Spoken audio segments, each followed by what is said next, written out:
Assalamualaikum warahmatullahi wabarakatuh. WSM News kembali hadir menjumpai Anda. Beragam informasi menarik akan kami sajikan untuk Anda selama 30 menit ke depan. Bersama saya Yeremia Fioni dan berikut WSM News selengkapnya.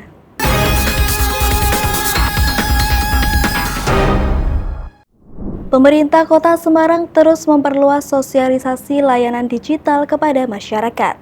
Salah satunya melalui program Lapor Semarang Goes to Campus yang baru-baru ini digelar di Universitas Semarang dengan melibatkan ratusan mahasiswa. Kegiatan ini diikuti 190 mahasiswa dan menjadi bagian dari upaya pemerintah Kota Semarang untuk mengenalkan berbagai layanan publik berbasis digital kepada generasi muda. Dalam kegiatan tersebut, mahasiswa diperkenalkan dengan sejumlah layanan unggulan pemerintah Kota Semarang. Mulai dari layanan darurat call center 112, kanal pengaduan masyarakat Lapor Semar, hingga layanan informasi publik melalui PPID. Melalui program ini, mahasiswa diajak untuk lebih aktif berpartisipasi dalam pembangunan kota dengan memanfaatkan berbagai kanal pelayanan yang telah disediakan oleh pemerintah.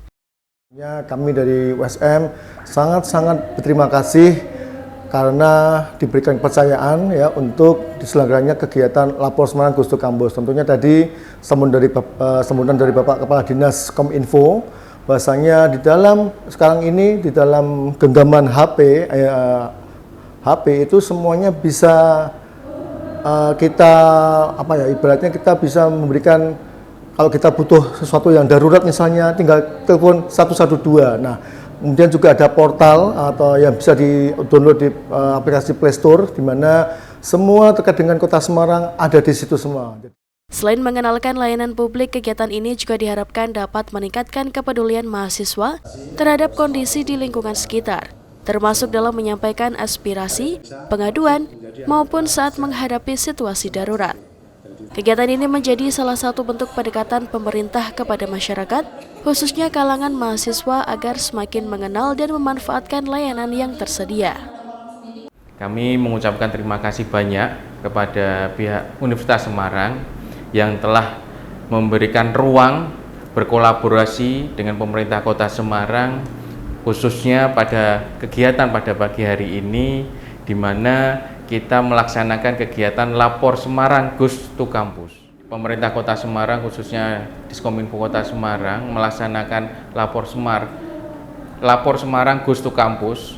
Ini adalah salah satunya pendekatan dari pemerintah Kota Semarang untuk mengenalkan kepada masyarakat, khususnya Kota Semarang, notabene-nya mahasiswa-mahasiswi di USM ini, untuk mengenal lebih jauh pengenalan pelayanan yang diberikan pemerintah Kota Semarang.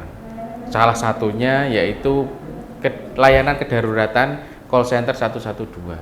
Yang kedua terkait Lapor Semar.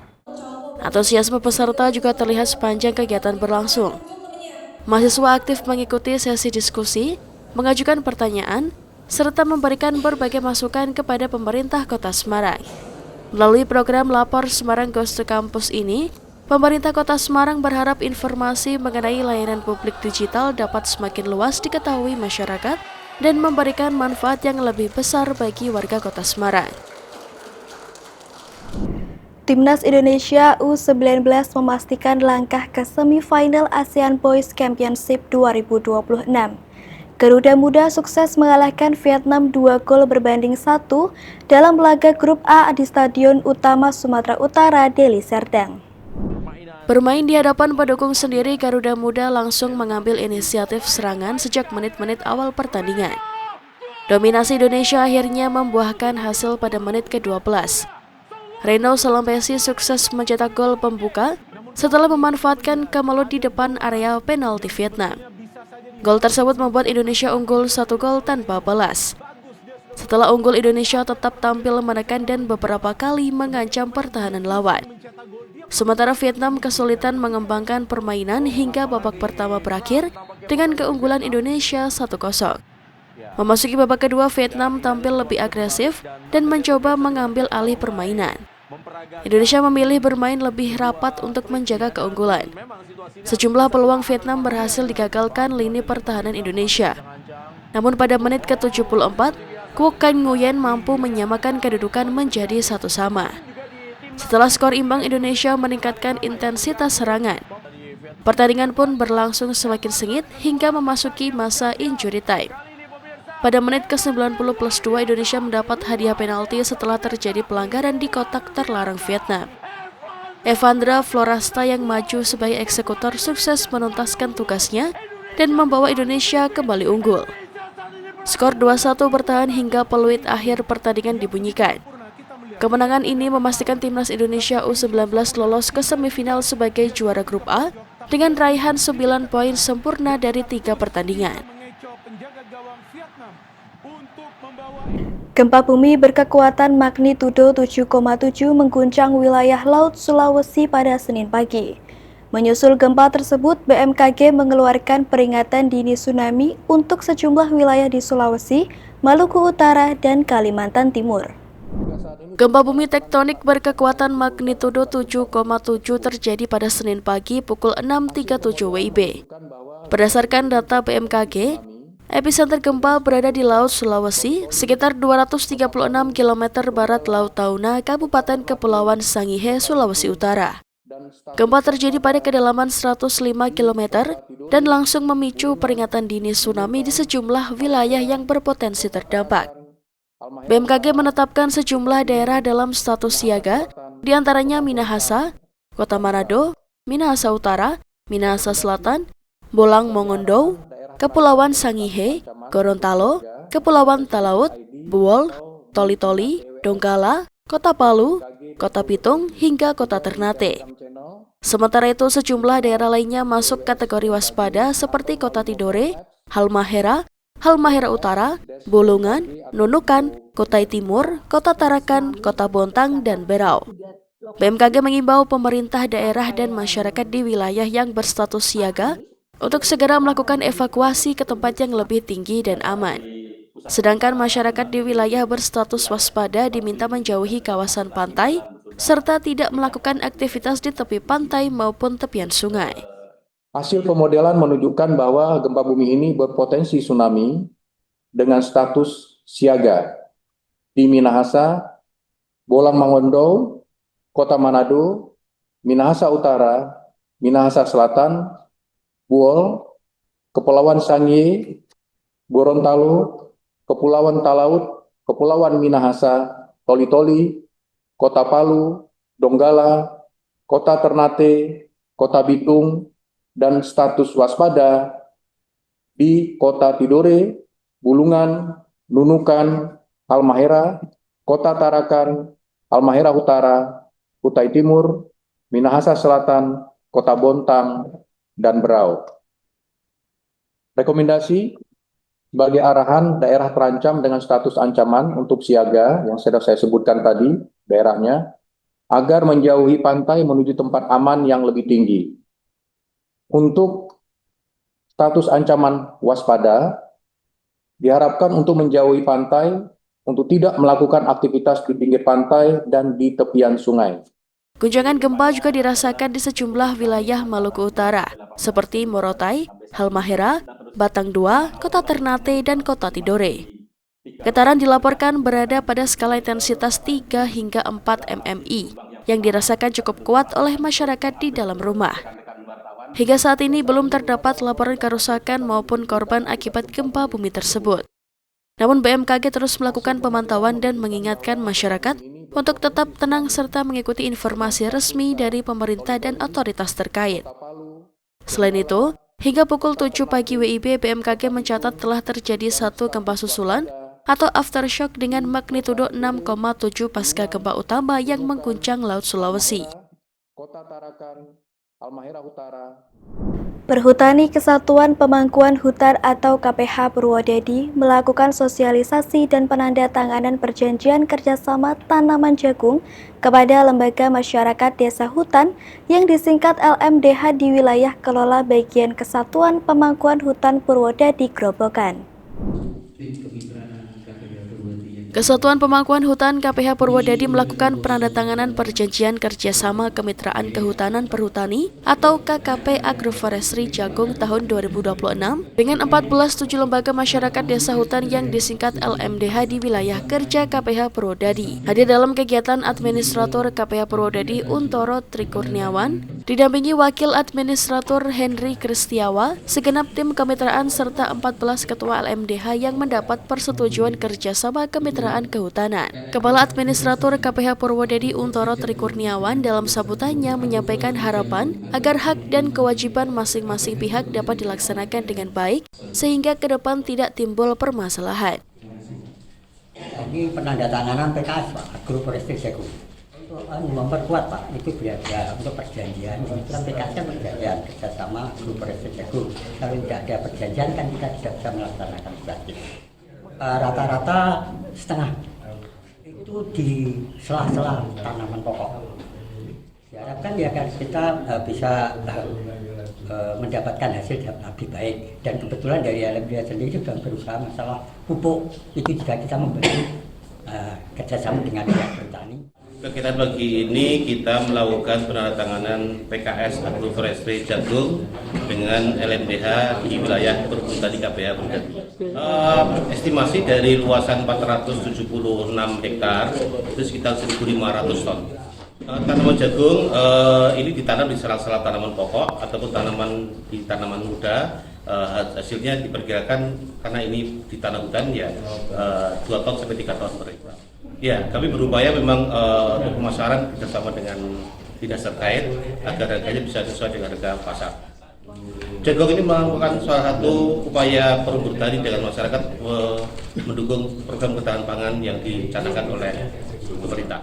PKS perjanjian kerjasama Agroforestry. Hasilnya sebagian besar untuk masyarakat kami mendapatkan sharing berkisar antara 2-10%. Sementara itu, Ketua LMDH Godan Wono Lestari Sutadi mewakili LMDH yang hadir menyatakan siap melaksanakan kerjasama sesuai dengan yang tertuang dalam perjanjian. Imigrasi kelas 1 non-TPI Blora gelar sosialisasi dan pembentukan Desa Pembinaan Migrasi. Kegiatan dilakukan di salah satu kecamatan yang menyumbang besar warga menjadi tenaga kerja Indonesia atau TKI. Desa Todanan, Kecamatan Todanan, Kabupaten Blora dipilih oleh Imigrasi kelas 1 non-TPI menjadi desa pertama kali mendapatkan pembinaan langsung dari imigrasi. Desa Todanan dipilih lantaran terdapat warganya yang merantau di negeri seberang. Pembinaan dibuka dengan ditandai pemasangan rompi ke salah satu petugas yang ditunjuk untuk memberikan arahan ke warga yang hendak ke luar negeri saat membuat paspor. Selain itu, pembentukan desa binaan ini juga bertujuan untuk menangkal adanya perbuatan tindak pidana perdagangan orang, serta menangkal adanya tindak pidana penyelundupan orang atau TPPM. Kasih Intelijen dan Penindakan Keimigrasian Reri Yudhistira mengatakan, kegiatan ini baru pertama kali dilakukan di wilayah Kabupaten Blora. Ia menegaskan ke depan akan dilakukan sosialisasi di 16 kecamatan serta akan memanfaatkan event-event besar. Dari kantor imigrasi kelas 1 non-TPI Blora ini membentuk sebuah desa binaan imigrasi yang mana telah diamanatkan oleh peraturan menteri, yaitu agar untuk mendeteksi dini, pencegahan dini untuk terkait dugaan tindak pidana perdagangan orang dan tindak pidana perdagangan manusia. Oleh karena itu kami memilih kenapa Desa Todanan ini menjadi desa binaan imigrasi, karena berdasarkan Badan Pusat Statistik dan dari Disnaker Kabupaten Blora pada tahun 2023 dan 2024 itu paling banyak mengirimkan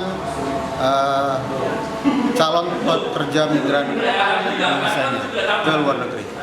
Sehingga itulah dasar kami membentuk Desa Binaan Imigrasi itu, agar masyarakat di Desa Todanan ini mengerti dan paham sekali terhadap literasi keimigrasian, yaitu bagaimana bahayanya apabila pergi ke luar negeri untuk bekerja secara unprosedural.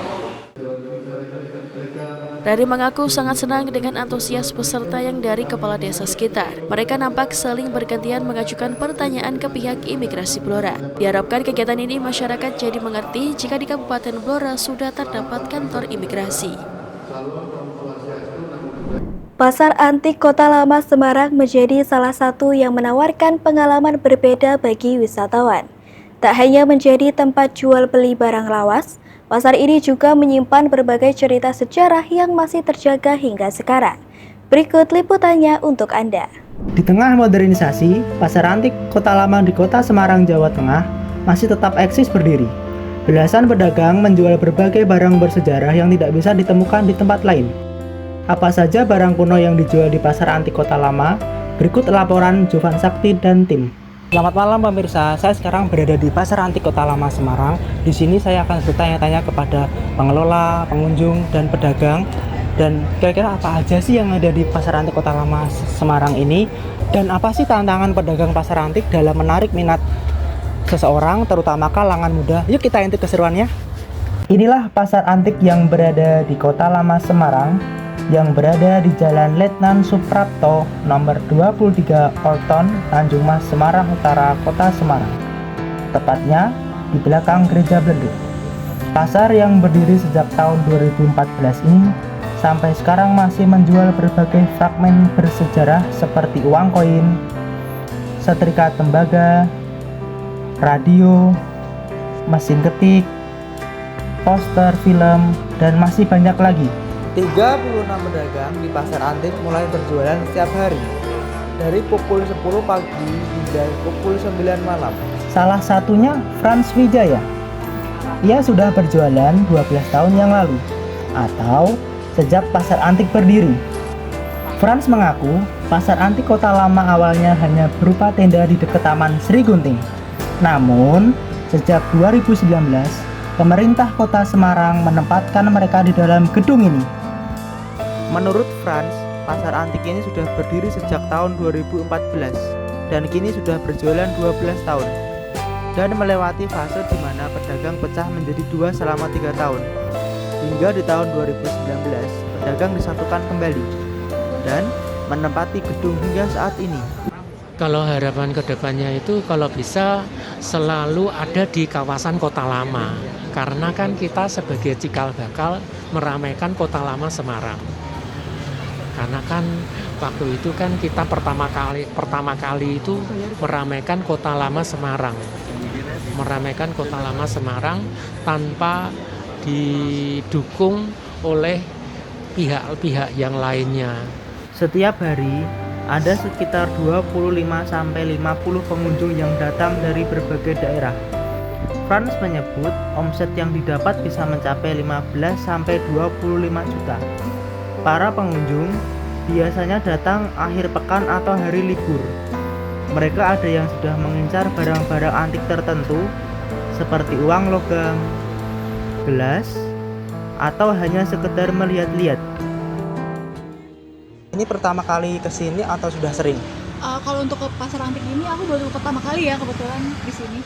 Mau lihat-lihat atau mau niat beli, Kak? Kalau untuk pertama kali ya aku sih mau lihat-lihat dulu ya, karena kan belum tahu bentukannya kayak apa. Mungkin next time kalau emang nemunya lucu kita mau coba beli kali ya. Menurut kakak barang antik itu masih keren atau relevan nggak sih dengan sekarang?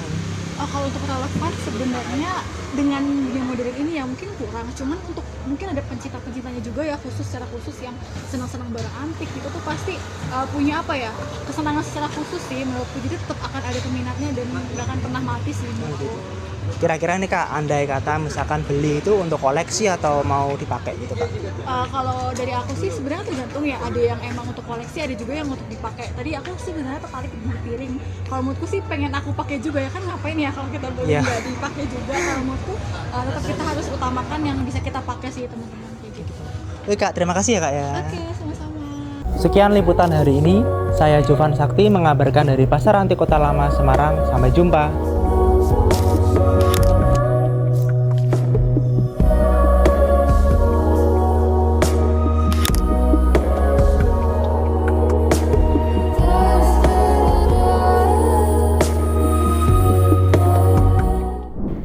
Pemirsa, di luar kampus perguruan tinggi, perpustakaan di AS relatif tak banyak dikunjungi warga.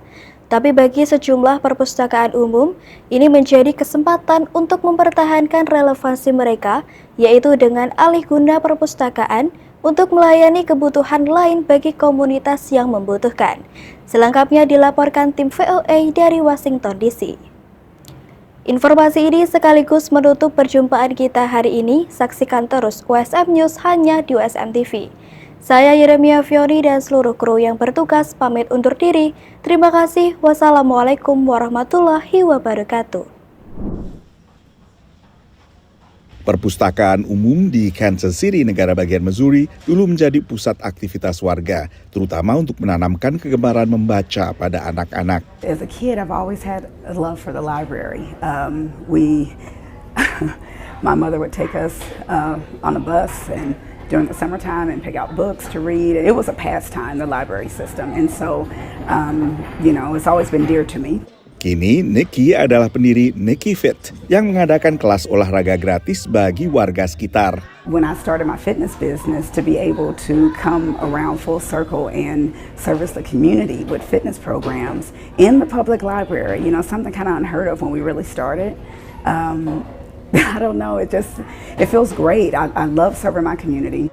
Kegiatan olahraga gratis seperti dipimpin Nikki menjadi salah satu kegiatan untuk kembali menghidupkan perpustakaan umum. That's the beauty of being in the public library and being in the community. The library system has always been one that meets the needs of a community. We are in non-traditional spaces where you mostly wouldn't see a fitness class, for people. And for people to be able to come in and take a class for free is amazing. Pengelola perpustakaan pun menjalin kerjasama dengan organisasi layanan kesehatan guna membuat perpustakaan kembali menjadi pusat kegiatan komunitas. Libraries for the Heart is our partnership with the American Heart Association. What we've done with them is we've put blood pressure machines in all of our branch locations because they call high blood pressure the silent killer because a lot of people don't know until it's too late. We're an institution of access. Anybody can walk into our libraries and receive services. The overall goal is to first and foremost, create healthier communities. I'm always saying this, but I think we're the perfect partner for public health institutions or health in general, just because we have the demographic or the people that they want to serve, and that quite frankly just need their services. The Institute of Library and Museum Services adalah organisasi independen federal yang menangani perpustakaan dan museum. Dalam survei terbarunya, organisasi ini mencermati penurunan tajam kunjungan warga ke perpustakaan lokal. Dari rata-rata jumlah kunjungan 5,5 kali setahun pada 2009 ke tak sampai 4 kali pada 2019. Pasca pandemi, angkanya semakin turun. Selain menawarkan peminjaman buku seperti fungsi tradisionalnya, banyak perpustakaan umum kini juga menggelar kegiatan memenuhi kebutuhan komunitasnya masing-masing. Mulai dari kegiatan terkait kebugaran seperti tadi, hingga pelajaran komputer bagi lansia dan semacamnya. Dari Washington DC, saya Nova Purwadi dan tim VOA.